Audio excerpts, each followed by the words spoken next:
So this is my bug collection, and I created this in 1994, back when I was in college working on my bachelor's degree in biology.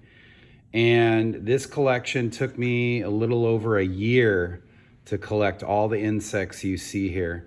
And everything in this box is an insect, okay? It's not a spider or a tick or a scorpion. So spiders, ticks, and scorpions have 8 legs, and they are in the arachnids group.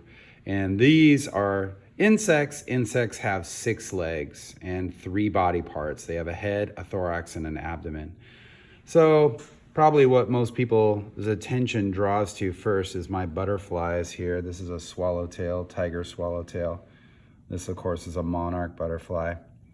And then I think that's a painted lady and a buckeye and another swallowtail, a sphinx moth, I believe is what it is, and a tiger moth. I have some dragonflies up here, which are primitive insects. Primitive insects have 4 wings, just like dragonflies. Dragonflies are incredible hunters of the sky. If you were a fly flying in the sky and a dragonfly happened upon you, it would be your worst nightmare. Dragonflies will catch insects out of the air and start feeding on them immediately. And let's go to this corner. So over here, this corner are my beetles. You can see all these are my beetles.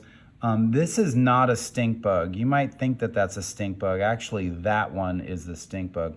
This is actually called a ground beetle. And this was the very first insect I put into this collection back in 1994. I found this beetle under a trash can in a cemetery in northern Idaho. I know, crazy. This is one of my favorite beetles right here. This is called a tiger beetle.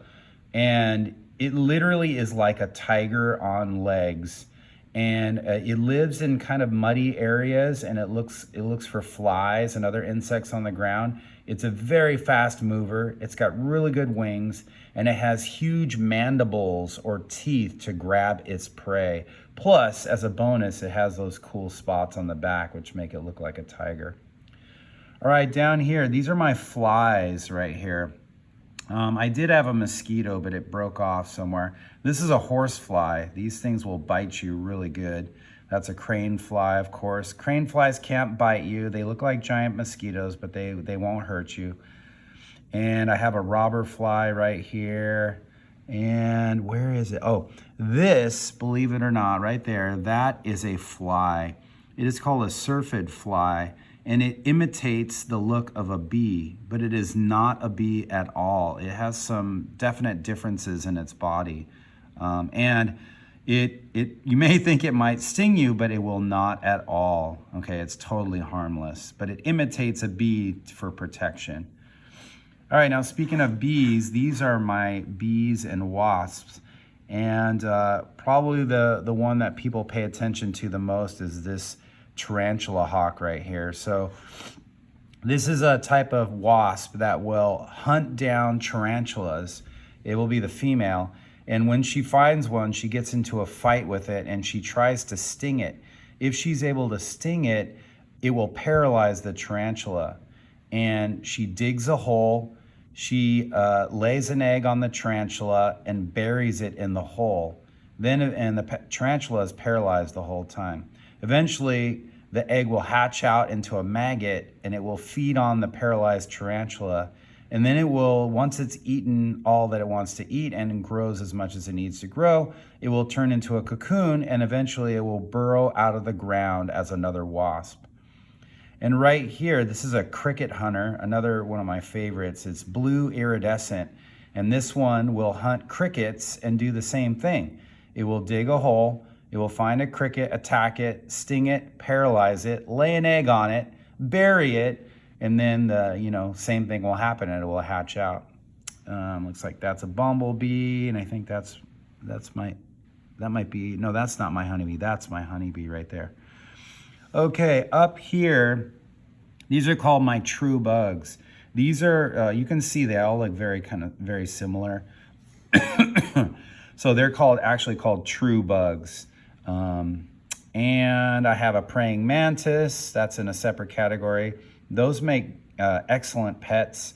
You can feed them a fly on a little needle and they'll pull it right off and eat it. They're very interesting, fascinating pets. They could probably bite you. I've never been bitten by one, but they are fierce predators. And I've got some crickets right here, a Jerusalem cricket. And, oh, right here, these are the two largest beetles in California. It's a male-female pair. I think the female is the larger one. They're called Prionis beetles, and they can fly, and if they're on the ground and you touch them, they'll hiss as a form of protection. They can also bite you. They have some good mandibles, so you got to watch out. You don't really want to pick them up or touch the front of their body. But yeah, that's about it. That's my insect collection. Took me over a year to collect, and I've had it since 1994. I just thought I'd show you. So that's about it for this video. Thanks for watching. Have a great day, guys.